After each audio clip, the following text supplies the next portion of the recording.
Alright, ladies and gentlemen, it is time for more Black Myth Wukong journal entries. We already covered lesser Yaoguais, we covered Yaoguai chiefs yesterday. It's time to move on to Yaoguai kings. This is only going to take half as long as it did, since we only have 26 entries for this specific one. This is going to be centering on all of the major bosses we face throughout the game. Ain't it crazy? Ain't it crazy how we have 55 plus 26? So you add that, and it rounds up to pretty much, 81. 81 bosses in this game. 81 bosses! That's a lot of people. That's a lot of people to be fighting. I'm just saying. But let's go ahead and get started with Yaoguai kings, shall we?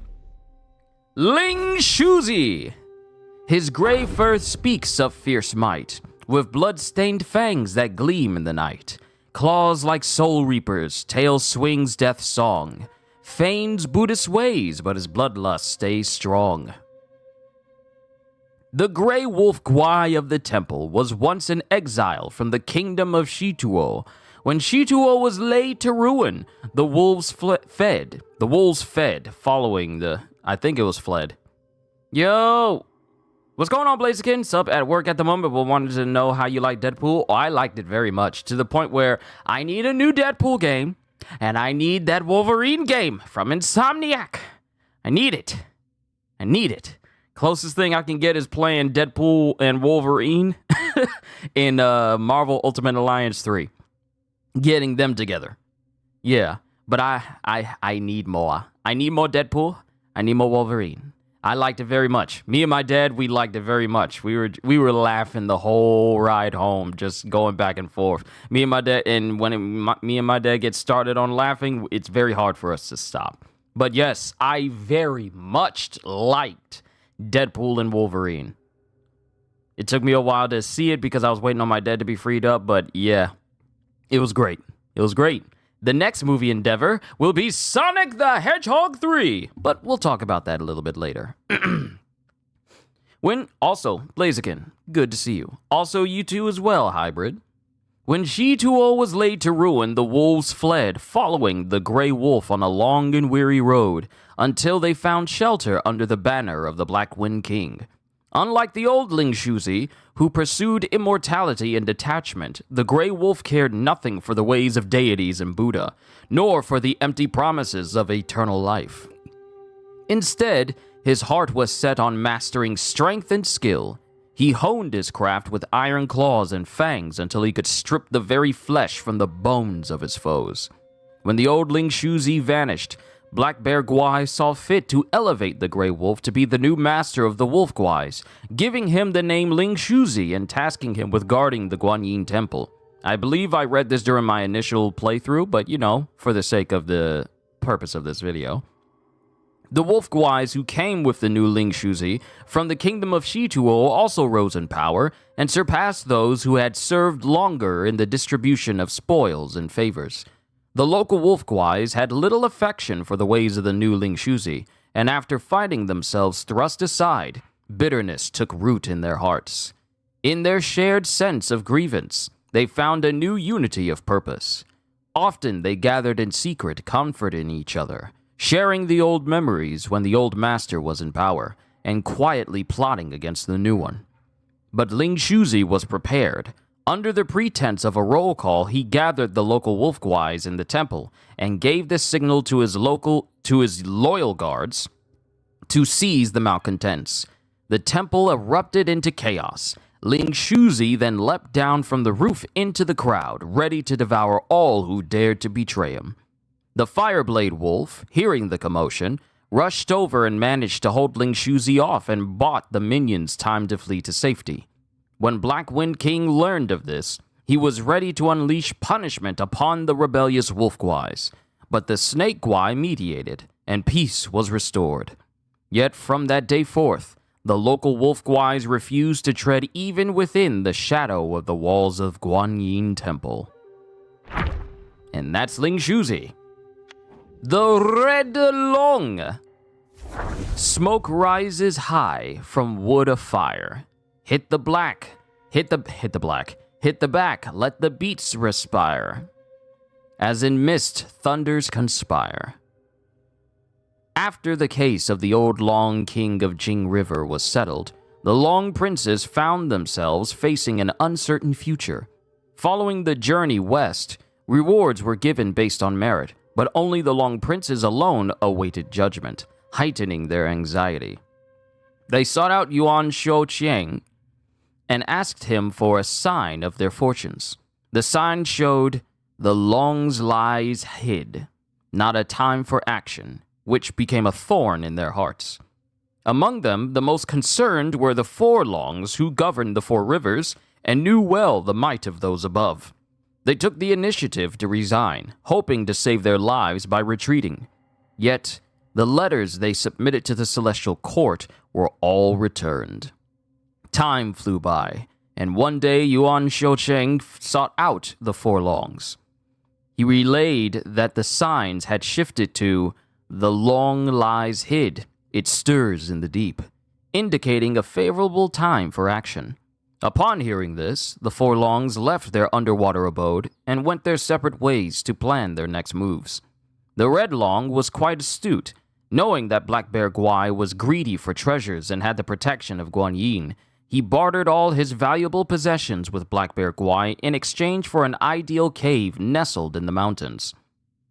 Afterward, he went into seclusion in the cave and slept for many years. I'll read what you said after I get done with all of this place again real quick. One day, he awoke and wanted to soar up the sky and stretch his body again, but he found that he could hardly climb the clouds. He remembered an ancient saying, "When a long wishes to ascend to the sky, it must first climb the clawwood." He wielded his thunderbolt tail to carve out a set of clawwood in the mountains to help him fly, but it was still to no avail. The Red Long was unwilling to accept defeat and sought help from Black Bear Guai. Although Black Bear Guai was not good at flying, he couldn't resist the chance for profit that presented itself. He sold the Boshan sensor he had brought from Guanyin's place to the Red Long, claiming that the sensor could create clouds and smoke. He cited a passage from ancient texts to persuade the Red Long. "A long cannot traverse without clouds." The Red Long believed this to be true. He embedded the sensor on his back and burned his will to forcibly create smoke from it. When one sensor was not enough, he added another. Each time the sensors emitted smoke, they greatly consumed his will, yet the help they provided was very limited. Although the Red Long could use it to fly again, the flight could never compare to that of the old days. Sorry, had a little bit of a breakfast, and it was a little bit of a thick breakfast, and it's kind of resting on me a little bit. Okay. Although the Red Long could use it to fly again, the flight could never compare to that of the old days. He could only reside wearily among the clawwoods. That explains why he had those sensors on his back. I thought that was just parts of him, but no, those were literally things on his back to help him to fly around. Alas, to think that the world harbors such vexing realities. A skill once mastered can fade with neglect. Such is the nature of all knowledge. If not applied, it withers away to nothing in the end. How lamentable. Man, so many things that you could apply to real life. So now that you've finished the game, which end chapter story did you like? Mine was chapter 5. Do you mean like the little the little videos at the end of each chapter? If I have to be honest, I think I would have to go with the one from chapter 5 as well. That was like Naotoshi Ishida levels of animation quality for chapter 5. I thought chapter 5's ending video was very well done. But I want to say beyond that, if I actually want to say which one I like the best, I would have to say the ending cutscene you get once you get the true ending. Once you get the true ending and you get that little secret cutscene at the end, yeah, I actually like that one. At the very end, once you beat like the secret final boss and then you beat the final boss again, and then you get that different cutscene at the end. That might actually be my favorite. But that's the Red Long. Elder Jinchi. With empty hands he preached, yet gold was his quest. He left no wealth, just doctrines to attest. A life of greed, his doom was sealed tight. If deeds were weighed, would he still face his plight? After 2 months of peace, Tang Monk reigned in his horse. He saw towers and halls nestled deep in the fold of the mountains. At the gate of the place, they saw that it was indeed a temple. The master and his disciple exchanged greetings before passing through the mountain gate. In the main hall, they saw the name of the place, Guanyin Temple. Tang Monk was overjoyed, but Monkey said, "Master, this is no good place. Better to leave soon." But the monk wouldn't listen. He knelt before every golden statue he saw in prayer. And the monkey, impatient with his master's attitude, began to strike the bell incessantly, startling all the monks in the temple. Those from the upper and lower halls all poured out. The monks greeted Tang Monk. Monkey used his see-through eyes to look around and laughed. "Why do you monks here look so sickly and weak, with your spirits drained? Have you broken the precepts?" In Tang Monk's perception, the monks all wore brand new kasayas and had tall, sturdy bodies. He considered Monkey's words to be mere nonsense and remarked, "Don't speak so recklessly." Then he turned to apologize to the monks. The monks themselves regarded Monkey's words as nonsense as well. Only 2 small monks, hidden in the crowd, dared not reveal themselves. The elder of the temple invited the master and disciple to the back chamber for tea. Ooh, tea. Can I get some lemon zinga?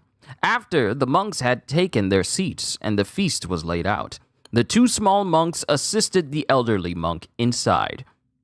Tang Monk bowed respectfully. The 2 exchanged a few pleasantries, and Tang Monk inquired, "May I ask about your esteemed age, venerable elder?" The old monk replied, "Despite my many mistakes, I have lived to see my 270th year." When Monkey heard this, he laughed and said, "Old skinflint, why do I smell Yaoguai in this temple?" The old monk did not answer. Tang Monk hastened to interject.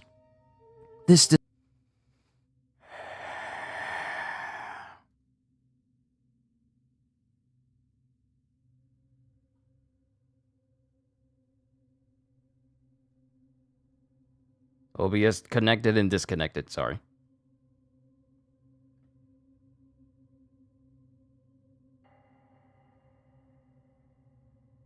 Let me go back.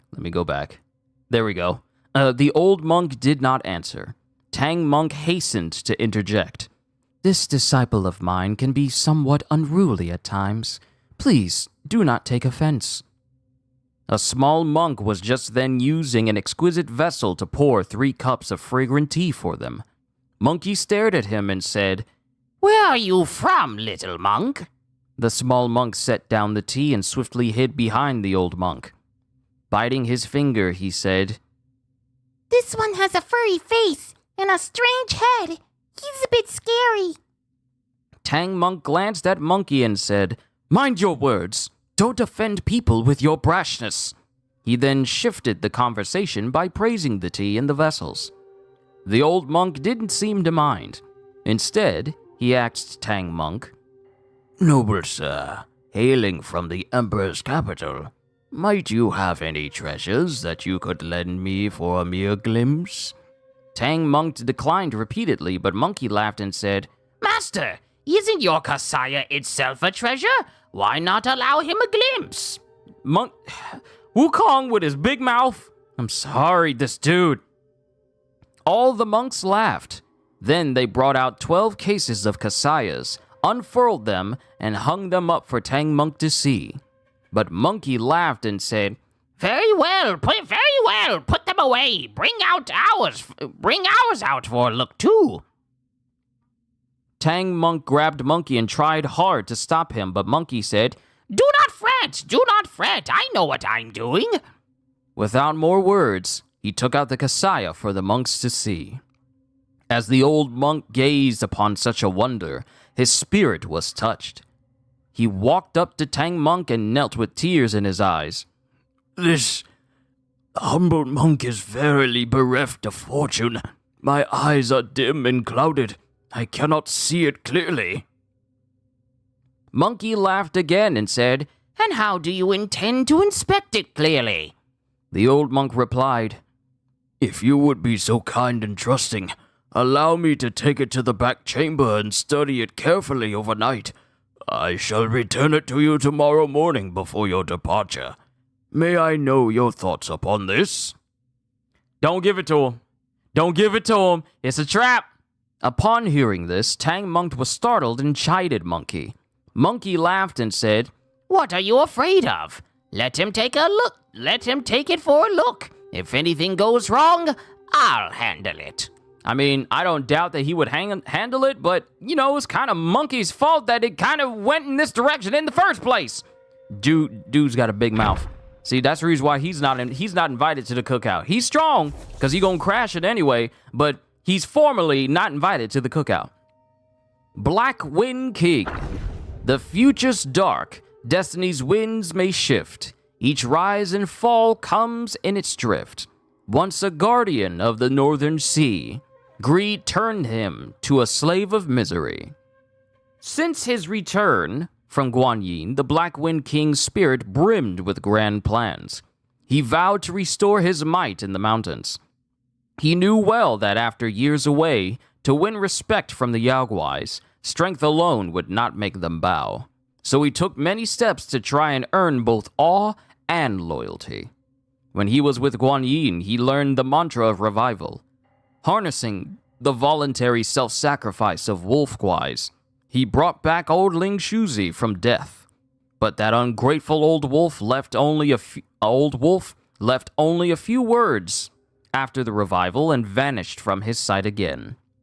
The Black Wind King feared the wolf pack would fall apart without a leader. He had to choose another wolf to head the pack. A gray Yaoguai who wandered here from Shituo Ridge, strong and in his prime, was a fine choice. The Black Wind King gave him the name of Ling Shuzi and helped him take the seat. Yet the wolf pack rose against their new master in the temple, and it almost led to a bloodbath among kin. In his frustration, the Black Wind King used the mantra to try and bring back to life the old monk he used to practice with. But the soul of the monk did not return to the stitched corpse. Instead, it fused with the gold, silver, and copper coins the monk had buried in life, forming a maddened golem. It wandered and disturbed the mountain garrison day after day, never relenting. The newly appointed white-clad noble is far from ordinary. He typically indulges in solitary reading and poetry. Despite his outward appearance of loyalty and sincerity, he remains shrouded in mystery, making it impossible for others to fathom his true intentions. Alas, to think too highly of oneself and then end up achieving nothing, it is true that they say, a fool with ambition is worse than a nobody. Question: why bring up the white-clad noble?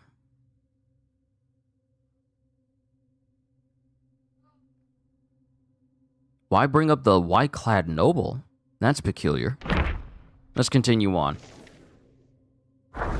Black Bear Guai. Actually, you know what? Hold on.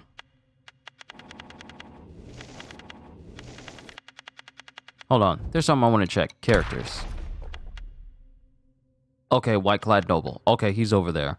We'll keep this in mind for the characters section. Black Bear Guai. In Guanyin's grove, his greed won't cease. Southern tides bring no release. Schemes cloud his sight. On Bodhi Peak, he learnt life's worth is peace. In the purple bamboo grove where Guanyin resided, life was usually tranquil.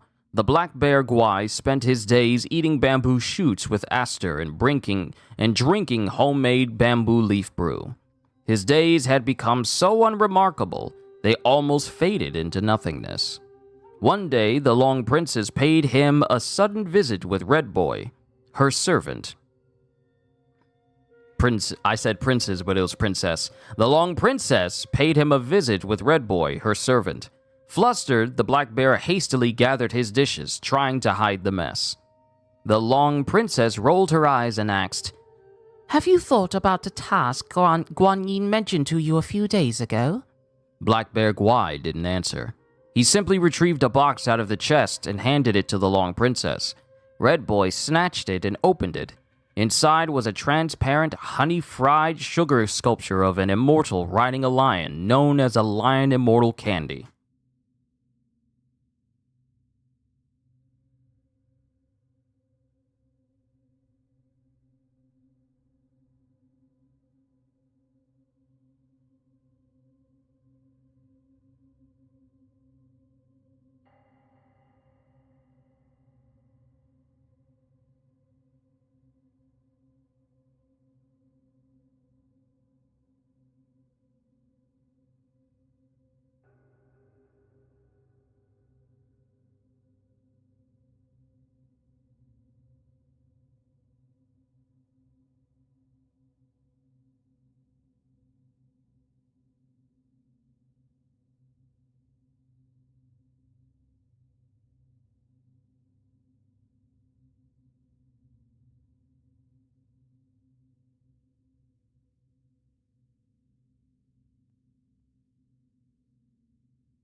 Pardon me, my sister was asking me about PS5s because she's thinking of getting one for herself.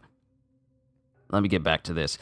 Inside was a transparent honey-fried sugar sculpture of an immortal riding a lion, known as a lion immortal candy. Who is this? Who is this? Who is this speaking? Yesterday there was a Dharma assembly. At the top of the feast, there was this exquisite and eye-catching sugar sculpture. I specially saved it for you, as a token of my respect. "Do you presume to understand my tastes? Keep this for the children." Hearing this, Red Boy lost interest and stuffed the box back into the Black Bear Guai's arms. Only then did the Long Princess let out a contemptuous laugh. Cognizant of his blunder, the Black Bear Guai mumbled, I'm willing to serve, but my abilities are mediocre. I'm afraid I can't handle such an important matter. The Long Princess replied, "Do you think we don't know that? Don't worry, there will be those fiercer and more ruthless than you leading the charge." No work, no reward. If it's a thorny matter, I might not be able to handle it. Guan Yin will attend to all. No thorny matters shall prevail.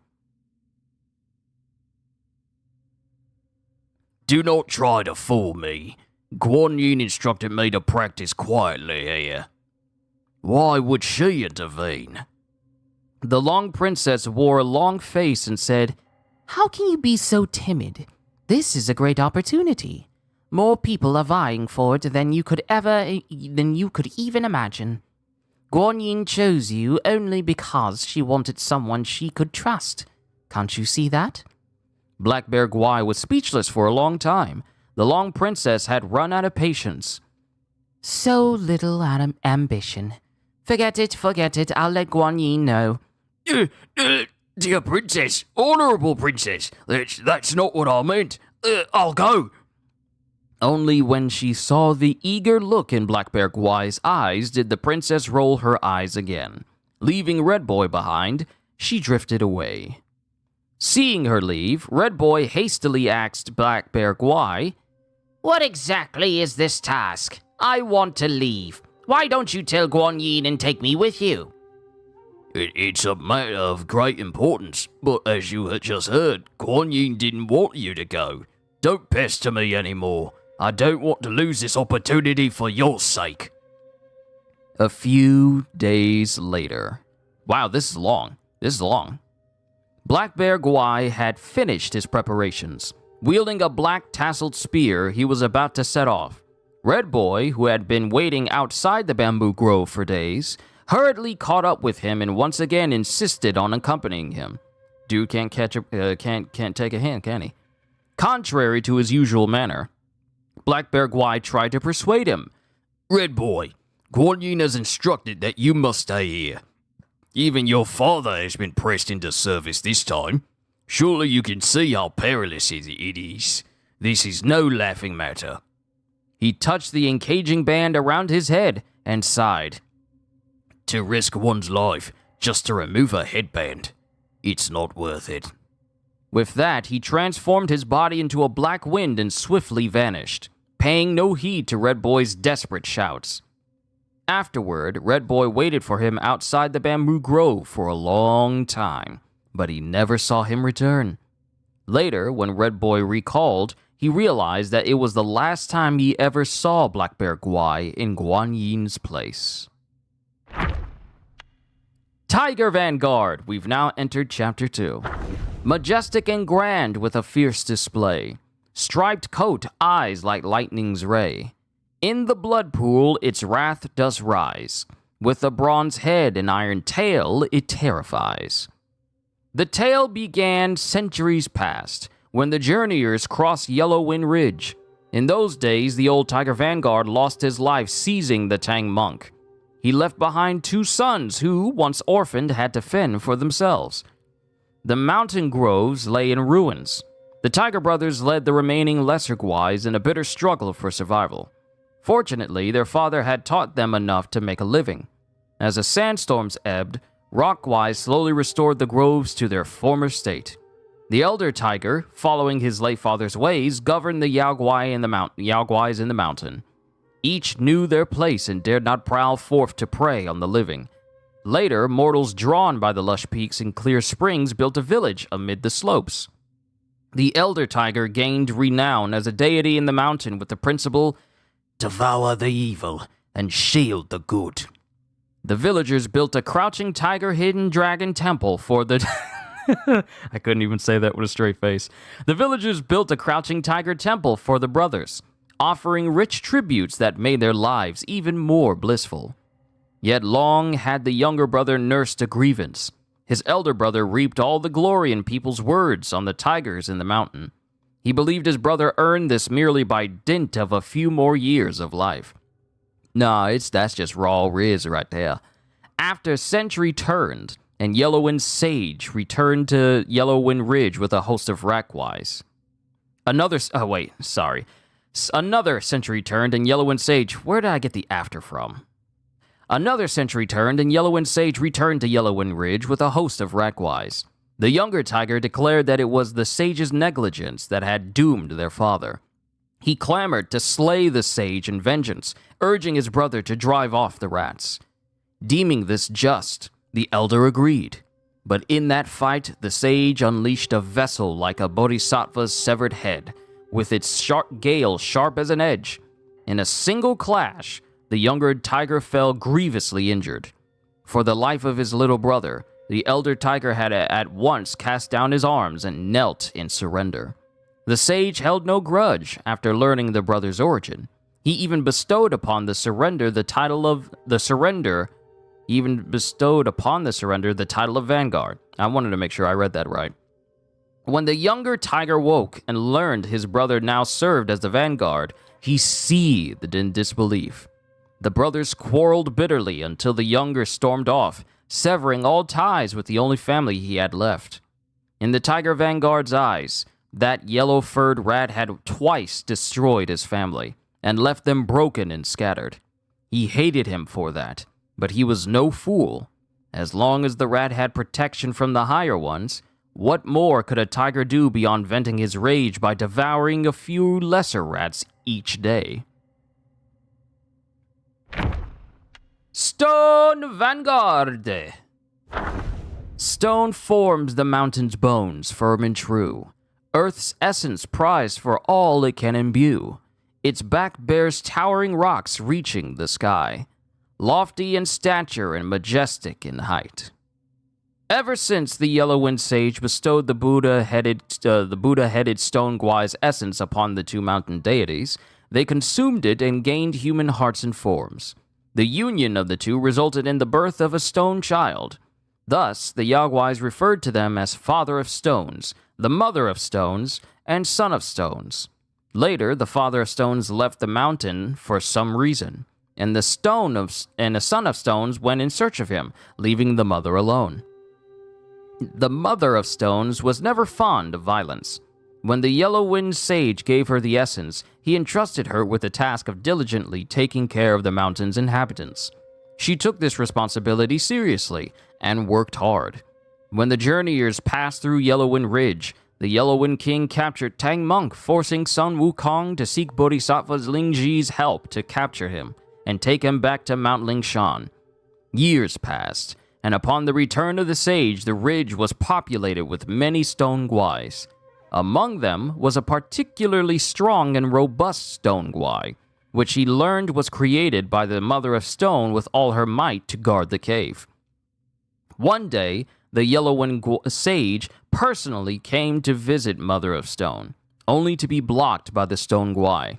Alarmed by their disobedience, he feared it might become a threat. Hence, he summoned the newly appointed Tiger Vanguard to eliminate the strong stone gwai. The Tiger Vanguard agreed, but was reluctant to fight them. They had once worked together to rebuild the mountain, and he knew the strong stone gwai was highly respected by the other stone gwais, who saw him as an elder brother. He advised the stone gwai, Brother, we've endured much to reach this point. If I can help, I will. I've arranged everything. You just need to retreat into the valley and keep a guard on Shigandang. No need, and keep a guard on Shigandang. Shigandang. That name. Keep a guard on Shigandang. No need for anything vicious. Today, I come with kind words, but tomorrow, it might be a battle. Though we have some skills, we are no match for the yellow-furred rat. Why not join me as a vanguard and keep things as they are? The next day, the Yellow-Wind Sage appointed the strong stone gwai as Stone Vanguard, ordering him to lead the stone gwais to retreat and guard the valley. From then on, the stone gwais dutifully guarded the sealed evil being and no longer meddled in the mountain's affairs. But they also drop a lot of good stuff, including being healthy sources of XP. Shigandang! In the Sea of Bitterness, harsh winds bring the tide. Only those favored one can reach the other side. The fragrance of rain soiled spreads far and wide, yet dustless is the realm where the Buddhas reside. Years ago, upon Yellow-Wind Ridge, several cliff stones drank deeply of the essence of sky and earth, basking in the energy of sun and moon. In time, they awakened, transforming into sentient stone gwais. Among them, two, though through advanced cultivation, were bestowed with the title of mountain deities. One day, for reasons unknown, several Buddha heads emerged from the ground on the ridge. These heads, complete with eyes, ears, mouths, noses, and even flexible muscles, were profoundly bizarre. Upon seeing any living creature, they would scream loudly, and if approached, they would swallow the creature whole. Oh no. No, I'll pass. It's one thing to have a rock scream at you, it's another thing to get eaten by a rock. Because last time I checked, rocks on the inside, they are not soft. One stone Yaoguai, finding these Buddha heads strange and dangerous, decided to eliminate them to protect the mountain's inhabitants. It rammed into one of the Buddha heads, crushing it into a pulp. However, the flesh adhered to the stone Yaoguai's body and soon grew into a new stone Buddha head. That explains why he looks the way he does. From that moment on, the stone Yaoguai's temperament completely changed. It began to roam the mountains, searching for other Buddha heads, crushing them and allowing them to grow on its back.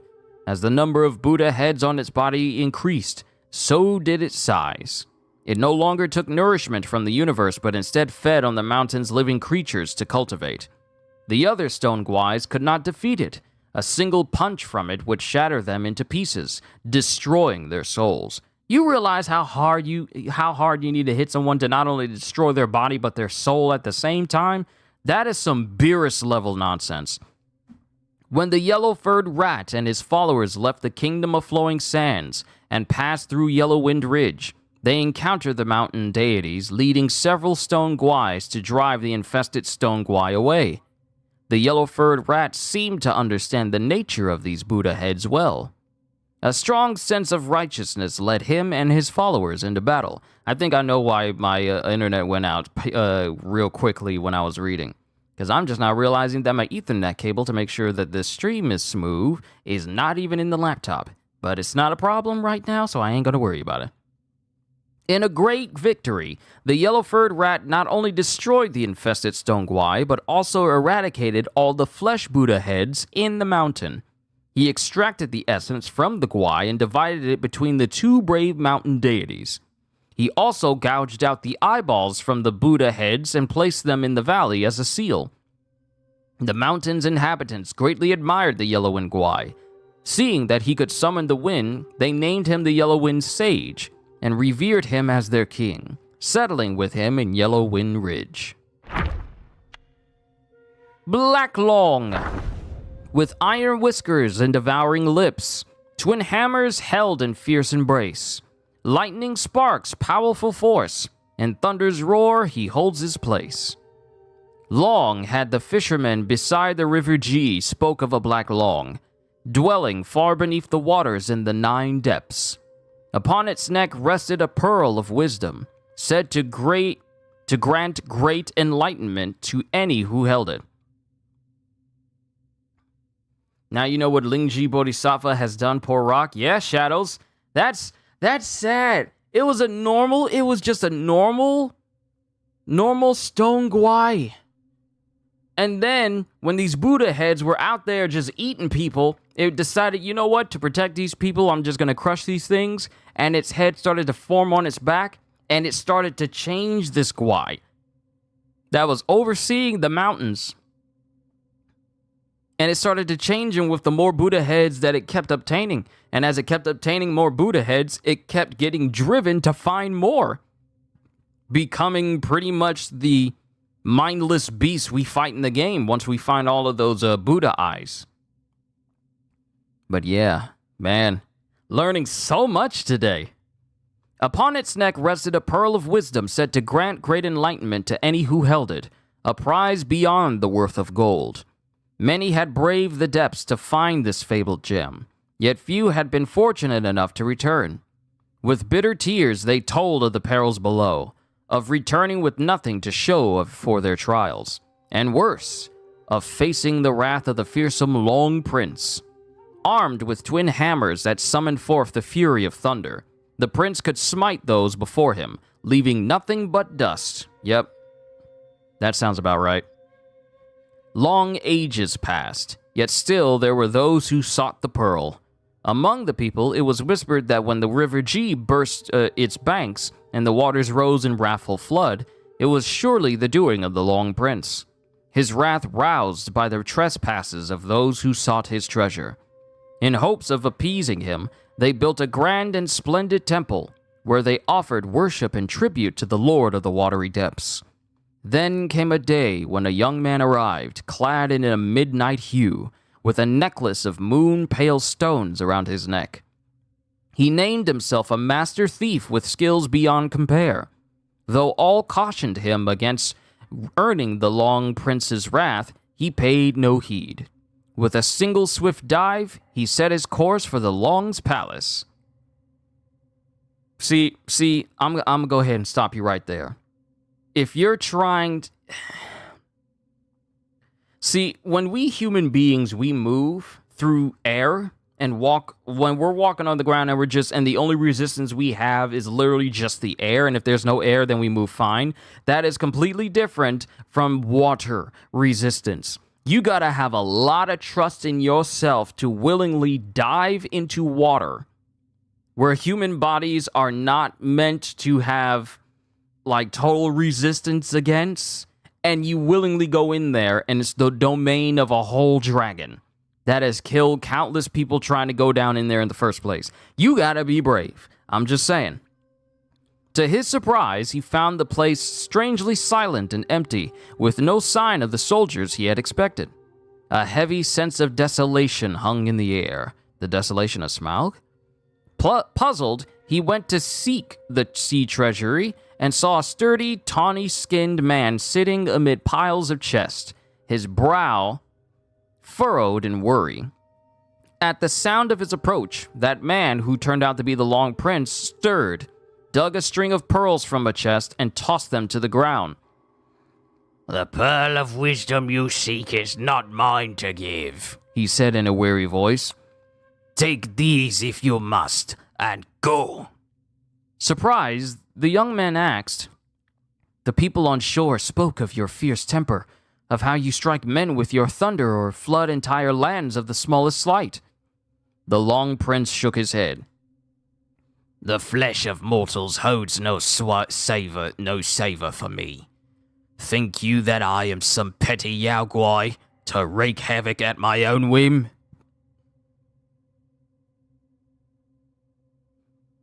No, I would not dare to call forth the smallest storm save at the bidding of those higher. Idle talk, all of it! My own sire was condemned to the bite of steel for one trifling error. We Longs, though our hearts are true as any, are treated with such injustice. Yo, gamer, what is going on? Good to see you. I see you changed your name. Gamer Stevie, welcome, welcome, welcome. The young man said, I have heard of the Long King's plight, a grievous injustice indeed. Is it for his sake that you find yourself in such reduced circumstances? Seeing he was no mortal, the Long Prince said, Precisely. I have no wish to meet my end upon the long slaying terrace. I asked a fortune teller, and he said if I had well and killed some westbound monkey, I may yet atone for my misdeeds and restore my honor. The young man pondered this. A fortune teller, you say? It was the words of a fortune teller that led me to this place. There might be some strange design at work in this meeting of ours. Why not go with me to where I come from? It just so happens to be on the very road that leads to the west. The Long Prince was overjoyed, but the young man added, I ask no small price, however. All the treasures in your hoard, they must be mine. Since the day of the young man's arrival, fewer and fewer were those who sought to plumb the river's depths in search of the pearl. Later on, the tools of their quests were one by one set aside, and in time the tales of the Long Prince far below and the pearl of wisdom he guarded were no longer spoken of. Interesting. Fuban! Armored strong with horns that rise, burrowing brings endless human cries. A Buddha's head, yet ominous it seems. One side a saint, the other a fiend.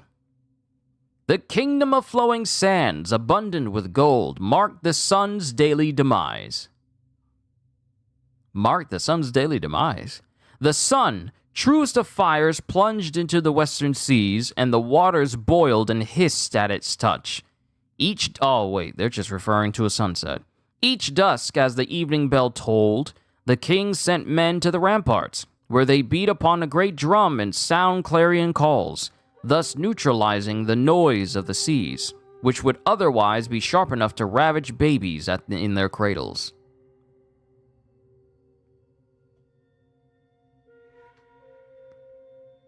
Black Long's father was punished to death by the court because he changed the quantity of rain that was supposed to be dropped in the city Chang'an just for winning a bet over a fortune teller. Wow. When you think about it, the punishments that some of these people suffer to the Celestial Court, that event triggered the whole Journey to the West thing. Really? So the Long Princess, all of the Longs that we fought, their fathers pretty much was the precept to the events that lead to the original Journey to the West? Their father?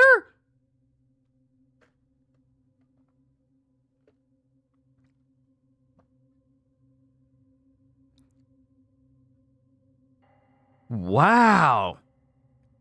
That's interesting. That is very interesting. Shadow, I'm glad you're here to instruct me, an ignorant American, on the way of the Chinese mythology and stories. Thank you. Let's see where I was. This drum, known as the Drum of the Setting Sun, was a gift from the Buddha and granted peace to the common folk. In gratitude, they filled their land with golden statues of all those enlightened, and the place came to be known as the Buddhist Land of Gold. Yet, as the years passed, the people's reverence for the Buddha grew to overshadow their regard for their secular ruler. This did not sit well with the king of the flowing sands. The chancellor, sensing his displeasure, petitioned for an end to Buddhism, and so the king decreed the razing of temples, the banishment of monks, and even the change of the kingdom's name. Not long after, at dusk, when the great drum was struck, a monstrous insect erupted from the ground beyond the border. With terrible might, it ravaged the humble villages, leaving untold dead in its wake.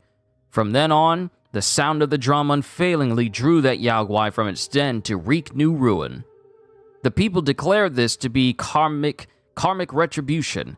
I feel like there's a game I was playing where karmic retribution is an actual attack move. I think this might be Uruj, though. Something that he can do in One Piece Pirate Warriors 4. Sorry, speaking of another game. The people declare this to be karmic retribution, the result of the king's impiety. Impiety?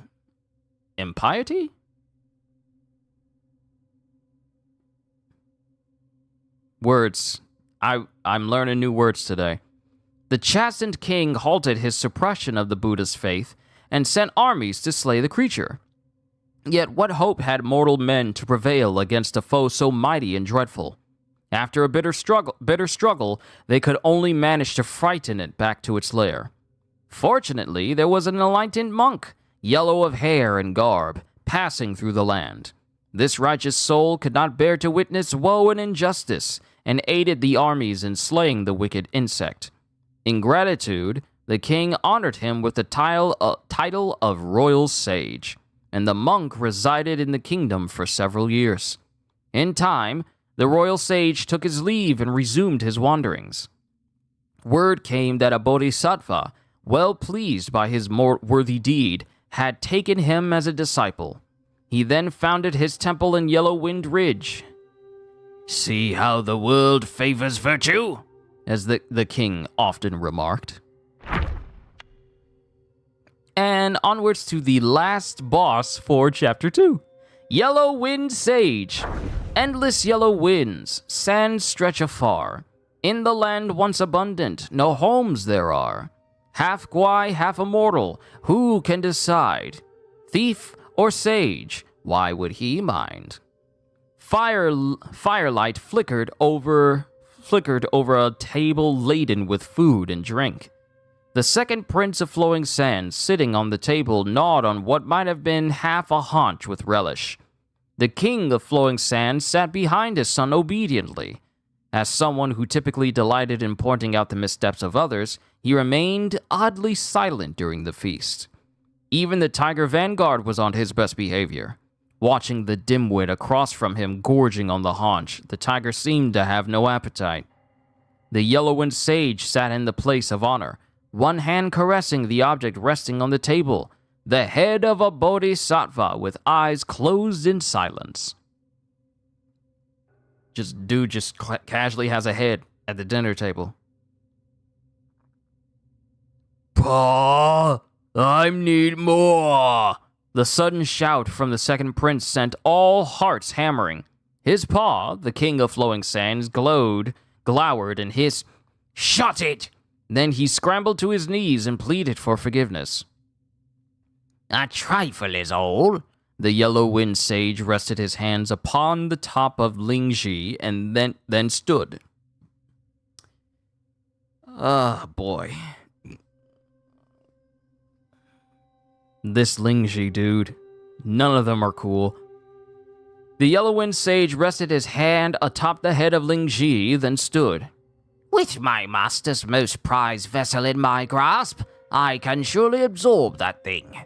I mean to enter secluded meditation, starting today. I have appeased those old rascals from above, yet it will be wise to remain discreet.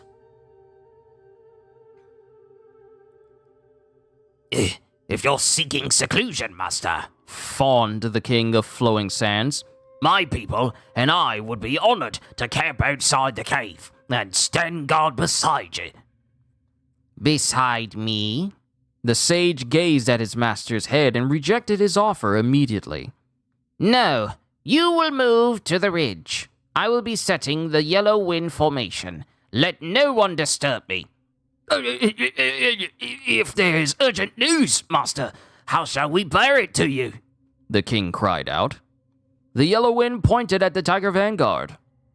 Have your rock brothers raise paths of sand, each with a gate locked by a secret tally. You two vanguards will each hold a tally.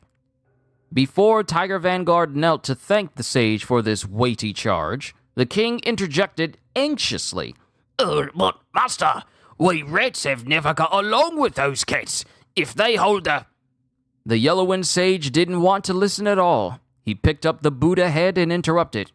All of you, withdraw. Do not disturb me until the very sky collapses. Okay. Interesting. And that's it for Chapter 2. Moving on to Chapter 3. Kang Jinlong. Halfway to the west, the journey long. Returning to the homeland where dreams belong. Strengthened and weakened by the mighty sack. Principles falter on a misguided track. Yellow Sage might be good or bad, but Lingji is definitely not some model of virtue. Nope. After what you said about what he did to the Stone Guais, and what became of the Stone Guais because of Lingji, nah. I don't trust him. I don't trust him at all. Did we free him from the Yellow-Wind Sage? Sure, we did. But I still don't trust that we did the right thing. Then again, it's kind of hard to tell what is right and what is wrong in this game. The object of morality is not really something that gets brought up. And I frankly don't think that it needs to be. But, clearly people be doing a whole bunch of wrong stuff. Kang Jinlong, one of the 28 constellations, is the second constellation of the Azure Long of the East. With a sharp horn on her forehead, she once drilled through the gold symbols to rescue the great sage. Now in 8 to 10 years, when Wukong 2 comes out, I need that Neja and Wukong rematch. That's only if that's something they want to do. We'll have to see. The game has only been out for a little while. It's only been out for a little while, so let's let it marinate just a little bit more. Just saying. She once drilled through the gold symbols to rescue the great sage. Since then, the Constellation officers have upheld the principle of staying sharp, leading many immortals to believe that some strange influence had invaded their consciousness. One day, during the roll call in the Dome of Stars, the Dawn Star was missing. Despite thorough inquiries, no one knew his whereabouts. Coincidentally, Yellowbrow returned to the New West to host a grand ceremony, inviting various Yaoguais, gods, immortals, and Buddhas to attend. Hearing the news, Kang Jinglong sought permission from the Celestial Court and attended the ceremony, intending to secretly investigate the Dawn Star's disappearance. However, like the Dawn Star, Kang Jinglong also vanished without a trace. The Constellation officers speculated and compared notes, realizing that both the Dawn Star and Kang Jinglong had once done the Great Sage big favors. They suspected a connection with the Great Sage. Reflecting on their past interactions with the Great Sage, they grew fearful. Kui Mu Wolf scoffed. Though that monkey ruined my plans, I still respect him. But you all, who always boasted about your friendship with that monkey, why are you silent now?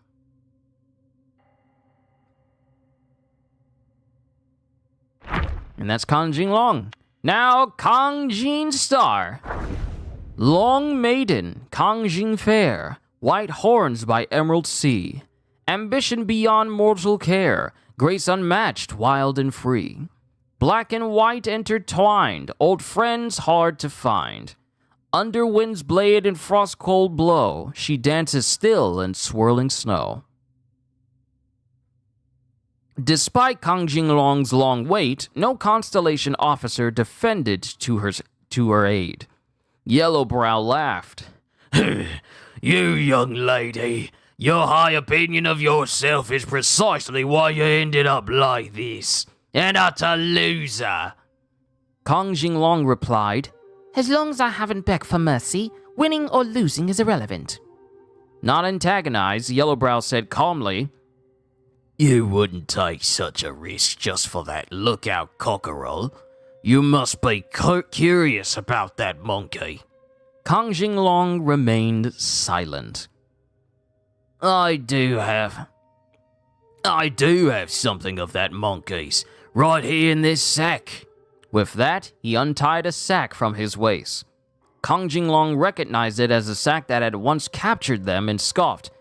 What's so special about it? It's not like I haven't been in it before.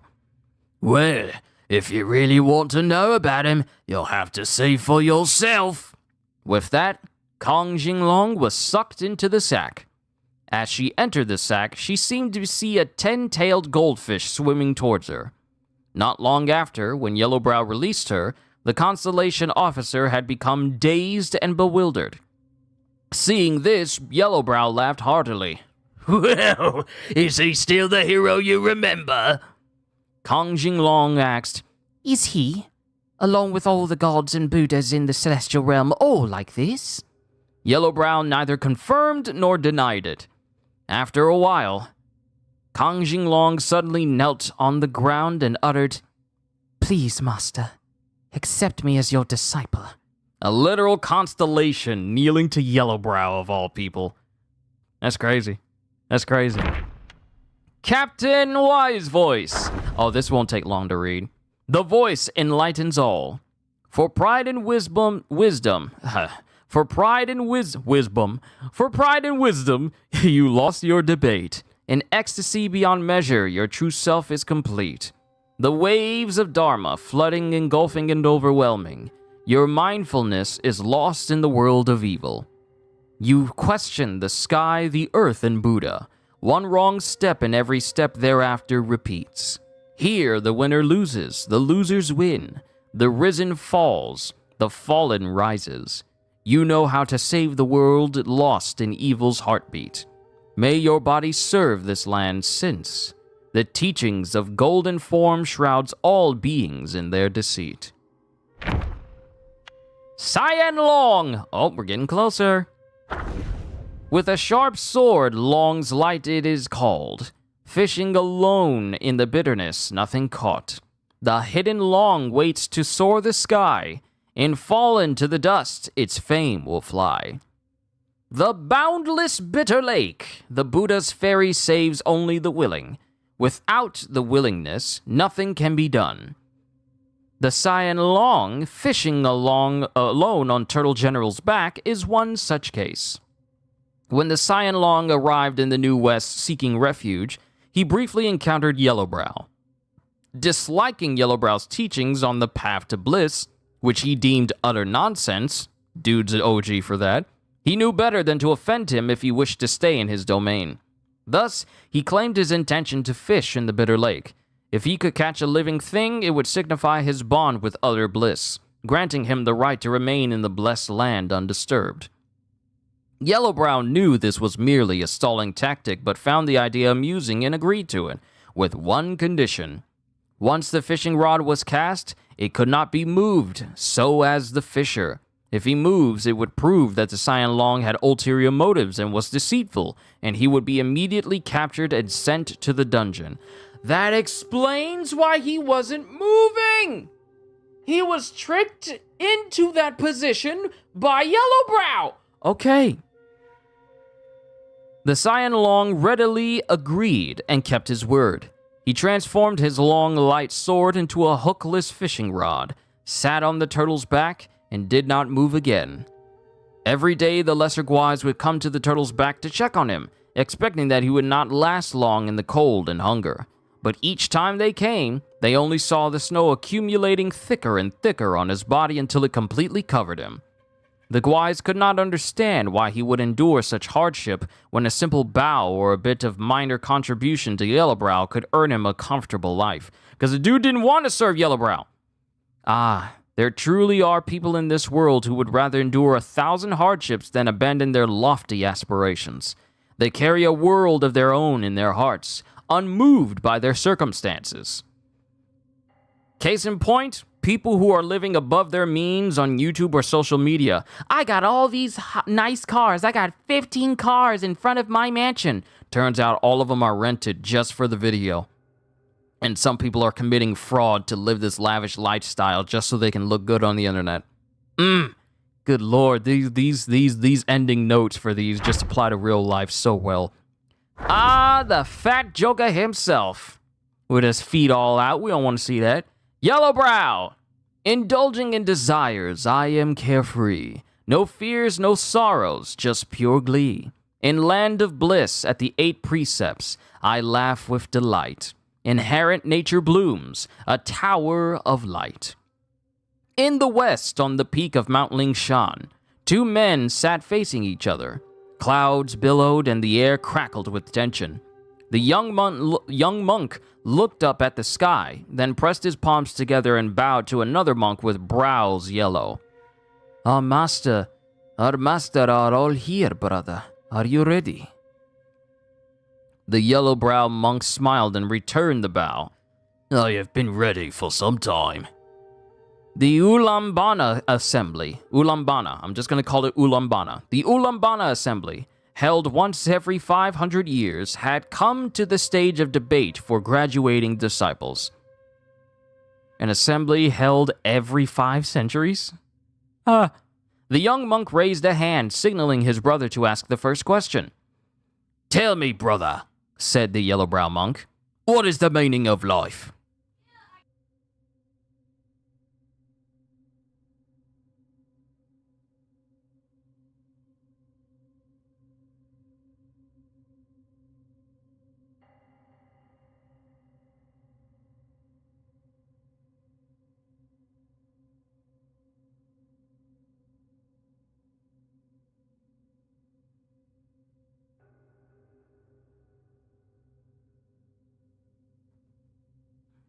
Let me do that again. My family was trying to talk to me through the door. Tell me, brother, said the yellow-brow monk, what is the meaning of life? To seek truth, replied the young monk. And what is truth? The way all things move, the primary law of the universe.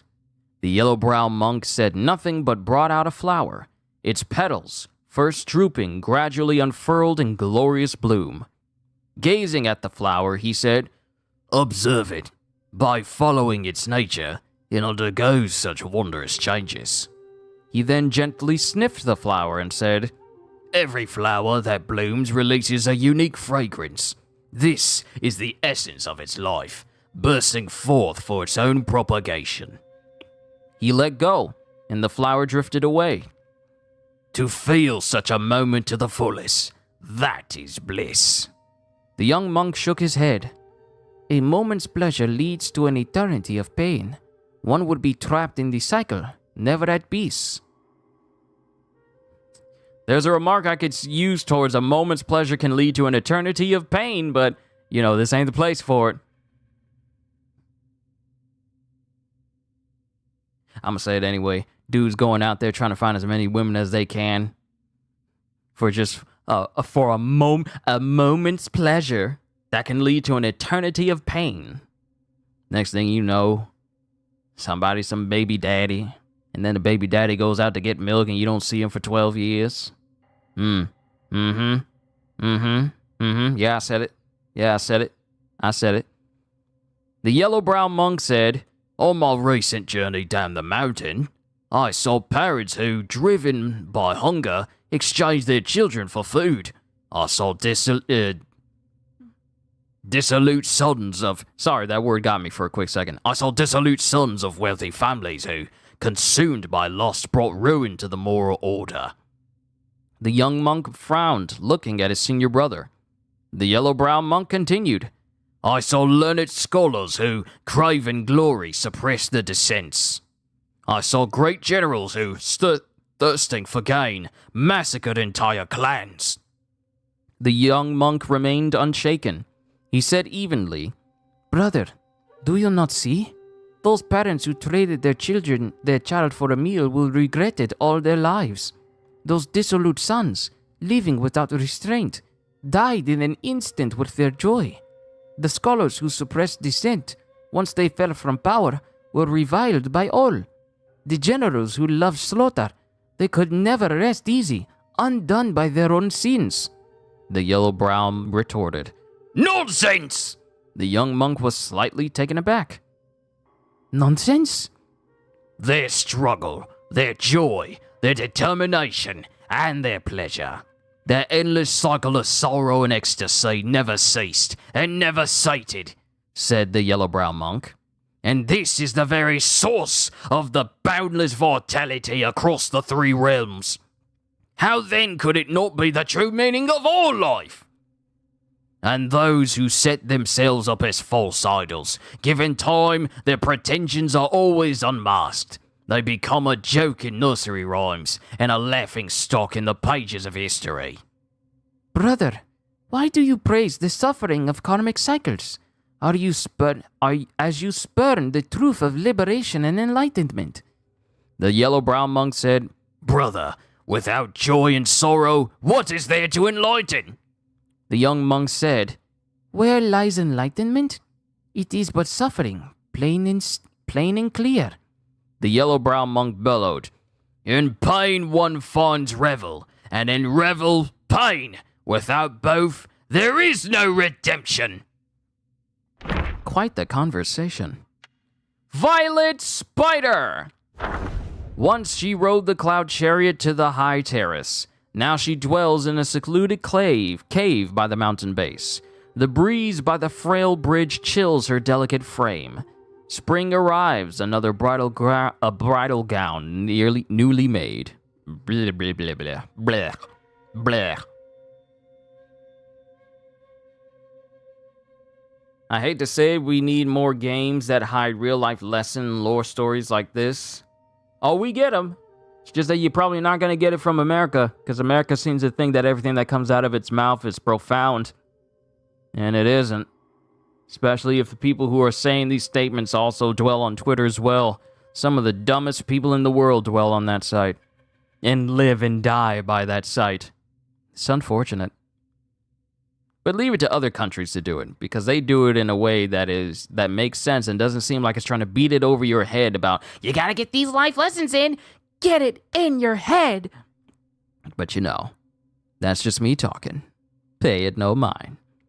Upon reaching a cluster of huts in the forest, Tang Monk decided to seek alms for food. As he approached the village, he saw several women playing with balls under a pavilion. Invited by them into their home, he was suddenly thrown to the ground, tied up with ropes, and hung from a beam in the most uncomfortable manner. While climbing trees and branches, Sun Wukong turned back and saw a glimmer of light, realizing that his master must have encountered Yaoguais. He summoned the local keeper for details and learned that the glimmer was from the celestial bathing spring, which had been taken over by 7 spider guais. Knowing that they bathe 3 times a day, Sun Wukong transformed into an eagle, swooped down, and stole all of their clothes from the rack. Bajie, seeing so many women's clothes, persistently inquired and learned that 7 guais were bathing. Overjoyed, he rushed to the spring. Without any hesitation, he stripped off his black garb and jumped into the water, transforming into a catfish guai, which we saw in the music video. The spiders tried to catch him, yet none of them succeeded. Recognizing one of them as an old acquaintance, Bajie mischievously swam around her legs. He floated and dived around her until he was out of breath and hazed. Dude, you transformed into a fish. What do you mean, out of breath? How do you run out of breath as a fish? The guais, retreating to their cave, fetched some old clothes and called upon their 7 adopted sons to guard the house while they headed to the Temple of Yellow Flowers to seek aid. Meanwhile, Bajie retraced his steps and reunited with the Fellowship of the Ring. Together, they defeated the insect sons and freed their master. Without delay, they hurried to the Temple of Yellow Flowers. The temple master, who had practiced alongside the 7 spider guais, learned that Tang Monk was a monk of 10 lifetimes merits, and that his fellow spiders were humiliated. That his fellow spiders were humiliated, prepared 4 cups of poisoned tea, intending to exact revenge on the Fellowship and ultimately consume Tang Monk. However, Sun Wukong saw through the ruse, overturned the teacups, and defeated the spider guais, forcing them to retreat. The Taoist master then engaged in, prompting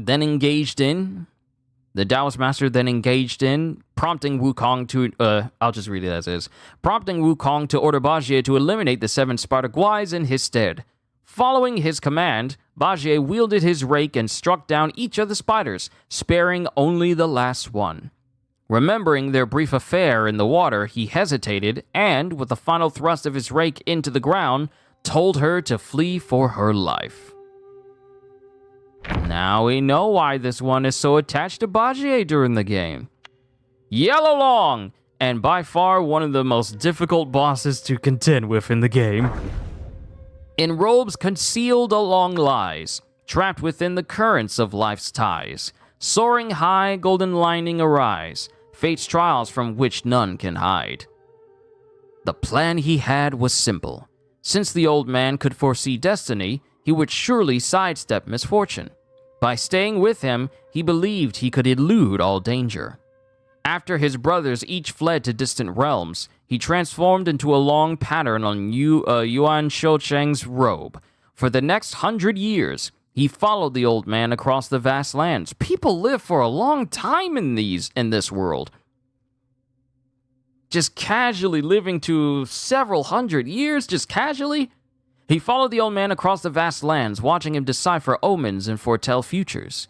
But what good did his words change? Most, in their hubris, fell into the same snares. Whenever this occurred, the old man would seek refuge in drink. By fortune's grace, he possessed a gourd that brewed its own wine, and thus he often drowned his sorrows in a self-spun stupor. In his drunken haze, the old man would often converse with the shadows. At times, he would mutter wistfully, "What use is it to see through the gate see through the game if you cannot play it? And if you do not enter the game, what is the use at all?" At other times, he would be spirited and cheerful, exclaiming, With life and death are predetermined. So why not be bold and give it a try? Occasionally, he would speak with a heavy heart. What's done shapes what's to come. How many can truly defy destiny? And sometimes he would sigh and question, If you could predict where you would die and deliberately avoid it, could you really escape? The Long often wondered if these words were meant for him. But since the old man never exposed or drove him away, he assumed the old man was just rambling in his drunkenness. As time went on, these words gnawed at his heart, leaving him torn and unable to decide whether to leave. The old man, the gourd dude, the fortune teller, his father once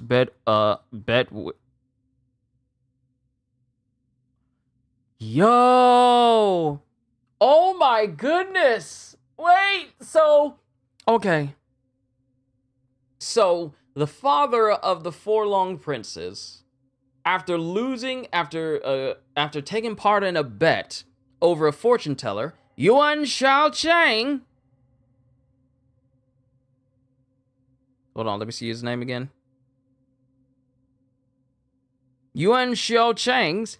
Yeah, that's the fortune teller. And the events of that bet led to the journey to the west. So, wow. See, the thing is, I knew Yuan Shaocheng was an incredibly significant person, but, see? Thank you, Shadow. Thank you, Shadow. You are connecting dots that I didn't have pieced before. Thank you. Thank you. Yuan Shaocheng. I said Shao, but it was Shou. Sorry, my pronunciation was off. My sincerest apologies. Yuan Shaocheng. But yes, as time went on, those words gnawed at his heart, leaving him torn and unable to decide whether to leave, until we beat him up, as he's possessing Yuan's body, and then he leaves afterwards. The Scorpion Lord. In bounds of deity's abode, sorrow's wine I sip. Golden armor, golden claws, poison's grip. Cockerel's crow, blood tears, body near to break. My love wanes and waxes like the moon, yet burns eternal like the sun's embrace. The mountain of venom. We are venom. Neighboring the Westliang kingdom of women, inherited its tradition of female supremacy. Pretty sure a good chunk of Twitter would love this tradition. The mountain was ruled by a scorpion queen, a Yaoguai of desire, renowned for her enchanting beauty. She practiced the Tao of concentration, excelling in bedroom arts and matters of pleasure, thus having countless partners for her practice. Yeah, I got nothing. I'm gonna leave that alone. Among these partners was a male scorpion. I'm not even gonna ask. Adorned in golden armor and claws, whose strong build earned him the queen's favor. Together, they had a brood of scorpion offspring. However, none of the offspring were female, which led to her to lose interest in passing them her skills. Consequently, the golden armored male scorpion also fell out of favor. Seeing that the queen no longer sought his company, the male scorpion, with high self-esteem, took his children and moved outside the mountain, severing ties with her. Later, when the journeyers passed through the kingdom of women, the scorpion queen, true to her nature as a Yaoguai of desire, kidnapped Tang Monk, which cost her her life when Sun Wukong summoned the Dawn Star, whose crow killed her instantly. Her maidens, the captives from the kingdom of women, held in her cave, dispersed, taking all the treasures with them. Still seething with anger, Sun Wukong set the place ablaze, turning everything to ashes. Sensing the fire, the male scorpion outside the mountain rushed to the scene, only to find his former love stripped of her clothes, her tail severed, and her body reduced to a bloody pulp, dead at the foot of the slope. Wukong does not mess around. When he trying to make you dead, he does not do it cleanly. After much inquiry, he learned that it was the Dawn Star of Constellation Mao that had killed her. With this knowledge, he vowed to avenge her. Fortunately, the Yaoguai of Desire had imparted some techniques to him. He hence settled in the Pipa Cave, rebuilding her force and dedicating himself to practice. There are 2 periods next to this sentence. However, being male, he struggled to achieve great success, leading to the decline of Mountain of Venom's reputation. Upon learning that Webbed Hollow was the premier place for insect Yaoguais to practice, he took his sons and sought refuge there. the scorpion princes that were trying to get favor. The scorpion princes that were trying to gain favor with the spider sisters. Huh. The Dusk Veil! A brief song stirs the valiant heart. Long crows pierce the night apart, leaping high then falling low, drifting like duckweed in the flow.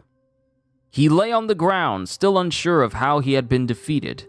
The previously unremarkable Taoist-robed insect Guai, whom he had previously dismissed as insignificant, now stood before him with a smirk on its on this face. I think it's supposed to be his face. Seeing the Guai holding a radiant golden hairpin, he suddenly understood. He wanted to ask a question, but found he couldn't speak. The pain was unbearable. It seemed that his throat was slit by the vile insect with the hairpin. Is it Ville or Vile? I think it's supposed to be Vile. He should be dying. He closed his eyes, not wanting his last sight to be that hideous face. Unexpectedly, someone turned him over and carefully applied decoction to his wound. He could breathe again, but this brought him no relief. The Guai clicked its tongue in amazement. The medicine Master gave is truly remarkable. It has mended the severed part completely. What a pity to you. Oh, wait. The medicine Master gave is truly remarkable. It has mended the severed part completely. What a pity to use it on this one. He opened his eyes and tried to ask a question, but the Guai stopped him. Don't rush. External medicine can't heal internal injuries. Besides, I don't intend to cure you. With that, the Guai waved its hand, and two fake Taoists in green robes carried over a jade box covered with brocade. The Guai took out a golden cocoon and said, We mountain Guais are unworthy of this item. It's best to test it on you. Pain-stricken, he coughed up blood, which splattered onto the golden cocoon. The cocoon broke upon contact with the blood, and a worm with a human head and a golden body emerged, quickly squirmed into the grass, and disappeared. The Guai remained unperturbed and pulled out another golden cocoon from the jade box. Master was truly wise to have prepared 2 golden cocoons. He tried to struggle, but his body was tightly bound by cobweb. The Guai commanded, Pour it down his throat! The fake Taoists brought several buckets of water and forced his head back, pouring some foul-smelling concoction into his mouth. He felt something go down his throat. After swallowing it, he felt as if he were floating on clouds, his mind becoming hazy. Apart from a lingering concern for his mother, he could hardly remember anything. He silently recited one last prayer, hoping that a glimmer of survival would be bestowed upon his mother.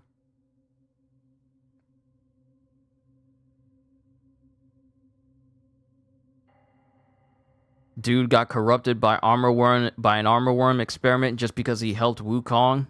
Man, that's a horrible way to go. 100-Eye Taoist Master. Tending the furnace, stoking the flame, making pills to immortally aspire. Countless eyes and countless schemes, one misstep and shatter all dreams. His mother is a bodhisattva that used the needle forged in his eye to subdue the 100-Eye Taoist. That explains why the needle itself is so effective against fighting the 100-Eye Taoist in the game. You have the needle? How is that possible? I really love how certain vessels have that special effect against enemies where they're wondering, like, how did you come across that? That is impossible! And it winds up helping you a whole lot during the boss fight. I love that. I really do. Will this work? Violet Spider lowered her head, not daring to look directly at 100-Eye Taoist Master. The Master handed a needle to the old woman and said softly, With what the monkey left behind, in this vessel mine, you have nothing to worry about. If both fail, come to me, and I will pick you up. He paused as if a new thought had struck him and added, If I act first, you will never see that pig again. Hearing this, the old woman quickly took the needle, thanked him, and left. Once the door opened, an immortal with a red scalp and a crane fan came in, holding a fly whisk. He emerged from behind the screen, looking at the master imposingly. The master bowed respectfully and reported, "With that big in our hands, the destined one alone will not cause any trouble." The crane immortal remained non-committal and sighed, "Your little schemes are all under His Majesty's watchful eyes. He hasn't intervened out of respect for Her Majesty." I knew it was the crane immortal! I knew it was the crane immortal! The master chuckled dryly and replied, "Her Majesty's words. They've taken too much profit. This time, our principal and interest must be taken back."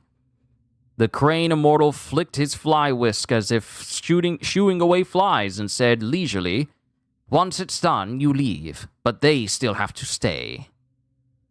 No expression could be seen on the master's face as he bowed deeply to the immortal. Oh snap, we're almost done. Yay, we're almost done. See, I told you this wasn't going to be long. We're almost done. Yin Yang Fish. Black yin fish, white yang fish, stirring storms with a sky-flipping swish, leaping, twirling, never at rest, boundless power in a bowl compressed. I feel like Dr. Seuss saying that. Come on now, come on now. In the South Sea, there is a fish over 6 meters long. That's too long. Its dorsal fin resembles a blade and can change color at will, whether white or black. This fish can fly into the sky, creating massive winds and waves as tall as mountains. Each time this fish appears, the village suffers from a plague. Once, a fisherman returning from his catch encountered an elderly man who could barely walk. Despite his frailty, the old man carried a heavy, tattered bundle filled with scrolls. Exhausted and without money to pay for a boat ride, Without money to pay for a boat ride, no one says it like that. Without money to pay for a boat ride, he struggled along the riverbank. The kind-hearted fisherman, seeing the old man's plight, offered him a free ride across the river and even gave him 2 fresh fish for a meal. I suddenly want some catfish. Grateful, the old man performed a divination on the spot and said, "In a few days, a young man wearing a bamboo hat and a white robe will pass by. Under no circumstances should you let him come to your village. On the day he arrives, do not conduct any business on the river, or you will lose your life." After delivering these cryptic words, the old man vanished from the boat, leaving the fisherman both astonished and frightened. Yet, he etched the old man's warning deep into his heart. Follow it! A few days later, while fishing, he indeed saw a man on the riverbank who matched the old man's description exactly. The man, claiming to be weary from his travels, asked the fisherman if he could take him to the nearby fishing village to rest. The fisherman initially wanted to refuse, but then decided to take the man to a neighboring... You had one job! You had one job! Do not conduct any business with the man in the straw hat! Okay. The fisherman initially wanted to refuse, but then decided to take the man to a neighboring fishing village downstream instead. After dropping the man off, the fisherman docked his boat and dared not return to the river. At that moment, the man pulled a black bowl from his sleeve and threw it into the river. As soon as the bowl hit the water, a massive pitch-black fish emerged, and a fierce storm erupted, with waves surging sky-high. The fisherman fled without looking back. Some time later, he heard that a severe plague had struck the neighboring village, killing many people. Initially feeling a sense of relief, he soon learned that refugees from the neighboring village had brought the plague to his own village, and they too were not spared. You had one job. You had one job. The dude had one job. He had one job. Don't mess with the dude with a straw hat. Don't second guess yourself. If an old dude says, like, don't let this man near your village, Ignore him. Do not do this. Just go about it. Just go about your business. No, you had to be a good Samaritan. You had to take him to another village. Not only did that neighboring village get completely destroyed by plague, but they also, anyone who survived that plague, anyone who was in that village after it got destroyed, brought that plague to his own village and killed all them people. You're supposed to follow simple instructions. That's all you had to do, is just follow simple instructions. Bishui, golden-eyed beast, with auspicious purple skin, a majestic sight, mighty and fierce like a tiger in fight. Ice and fire clash, a battle so dire, in scorching hills and frigid lands, a path of mire. The Bull King sat on the mountaintop, utterly exhausted and unable to move. He watched as the Bishui beast limped away from the battlefield. He thought about calling out to it, but decided against it. His long-serving mount had been heartlessly driven away by him, without even a backward glance. His most trusted weapon had been taken by his own son, and discarded who knows where. The Bull King glanced at the bloodstains on his body. His old wounds had not yet healed, and now there were new ones. That brat's fire point skills had improved again. Initially, when the boy learned of his origins, he clamored for revenge every day. Fearing that his son would bring about his own demise, the Bull King had locked him up for a while and assigned the Bishui beast to guard him. Unexpectedly, Red Boy managed to escape, and by the time the Bull King arrived, the beast had chased and fought him for quite a while, leaving the boy pinned under its claws, barely alive. It was the beast's fault for being so ruthless, forcing him to severely injure it to save his son. What was wrong with it? Fortunately, he had held back enough to let the reckless beast keep its life, but who would have thought that the brat's injuries were faked? Now the tables had turned, and the son had imprisoned the father. Retribution, it seems, does not come from the karma, but from the hearts of men. The one who wanted to save you. The one who wanted to save you, you drove away. The one who wanted to kill you, you saved? A familiar voice echoed from the depths. Yes, you can save me. Oh, wait. Yes, you can save me, and I can save you too. But who will save us? The Bull King's head began to ache again. See, this is the reason why you don't trust the Red Boy. Red Boy! On his red skin, talent may shine. Eyes glaring bright, a mischievous sign. Samadhi fire forged, yet heart unrefined. The gate to Mount Lingshan lies within the mind. Ooh, I like that one. For many years, Red Boy had been having the same nightmare. In his childhood, he shared this nightmare with his mother. Mother, there were so many people. They were all coming to kill me. My dear, once you fall asleep again, you'll forget all about it by tomorrow. Yet the boy was excited. But I am very powerful.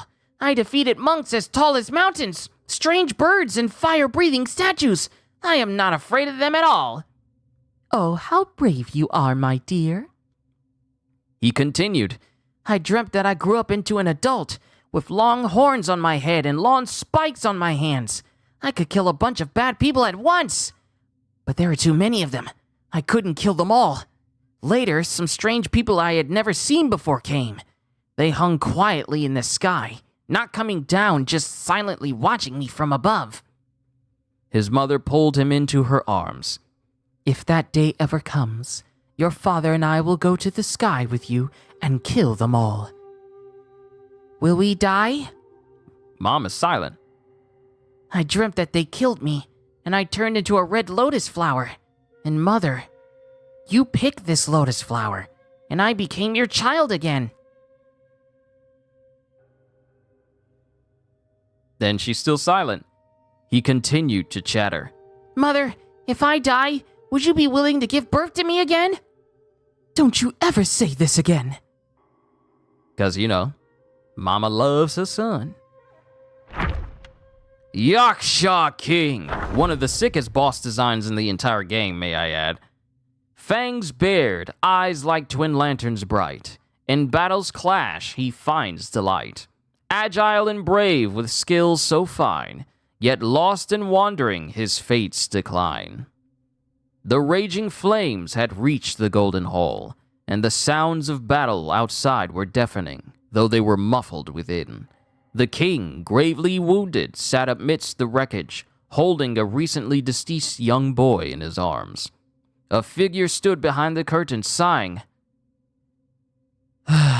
Such devastation. Don't you see? It's all because of you. The king remained silent. Whether the Yaksha royal lineage continues or ends depends entirely on your decision today. The king couldn't help but glance around the Golden Hall, still able to see traces of its former glory. They say Yakshas are the most resolute, yet you, as their king, are hesitant and indecisive. The king gently stroked his son's face, the body still warm. He wished so dearly that the boy could see the vast and beautiful world. If you had even a shred of lingering desire, why not try my method? The unattainable wish in your heart. I will take care of it for you. As a king, was he not allowed to die? Was he not even allowed to die on the battlefield? The king closed his eyes. Finally, he opened them and said slowly, Since there is no salvation, I will leave me and my son at your disposal. Splendid. It's not too late to understand it now. The figure clapped, and a white-clad Taoist emerged from behind. The Taoist approached the Yaksha king, bowed, then sat cross-legged on the ground. He extended his hands above the boy's head and began to chant softly. Before long, a small blood-red lotus flower emerged slowly from the boy's forehead, crystal clear and vibrant. The Taoist carefully plucked the lotus and placed it into a bowl he carried. The Yaksha king fixed his unblinking gaze intently at the lotus. The figure said, This red lotus is the essence of your son's soul. To ensure it does not dissipate before a successful reincarnation, we will need your life and the water. We will need your life and the water from the river of childbearing. The Yaksha king raised his hand, taking one last look at the blood lotus. I will do it myself. And then lastly, Giant Shigandong. On stone peaks, a divine birth is found, yet its dual hearts keep wisdom bound. To shake the sky and earth seems light, but only with schemes known does fortune take flight.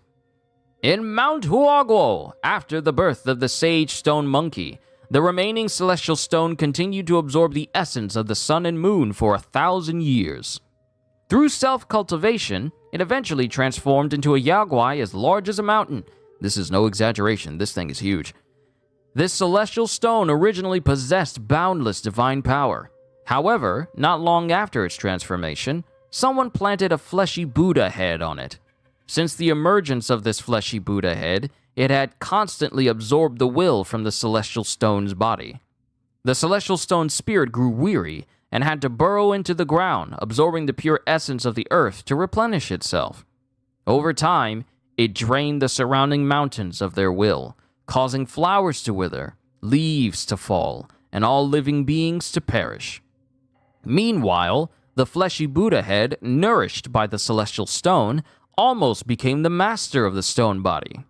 Fully energized, it began to develop the skanda of consciousness within. If it were to complete the other 4 skandhas, who knows how atrocious the celestial stone Guai would become.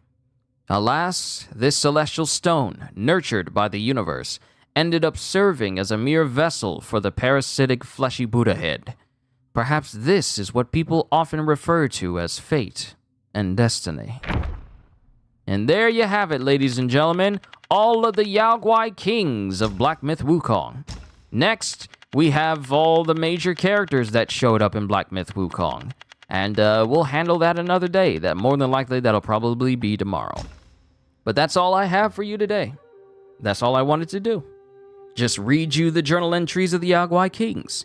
The characters will probably go on just a little bit longer. So don't be surprised if that one happens to be 2 hours long, depending on the length of the stories. But overall, we are almost done reading all the journal entries with Black Myth Wukong, and pretty much thus bringing a complete and total end to my Black Myth Wukong coverage. I may do some videos here and there, but as far as like major coverage for Black Myth Wukong, characters will probably be my last one. So to everyone here today, thank you for stopping by. It was an immense honor and privilege to read all of these entries, and thank you, Shadow Socks, for instructing me on the meanings of a lot of these stories, and also linking certain figures to these stories so I can have a much broader understanding for them. You have my undying gratitude for helping me out with that. I appreciate it. But I am done for today, ladies and gentlemen. All I can say to you is, hope you all enjoyed. Can't wait to see you all in my next video. Like, comment, and subscribe if you haven't already, because I am always looking forward to entertaining you. So have a fantastic day. And once again, as always, later, peoples.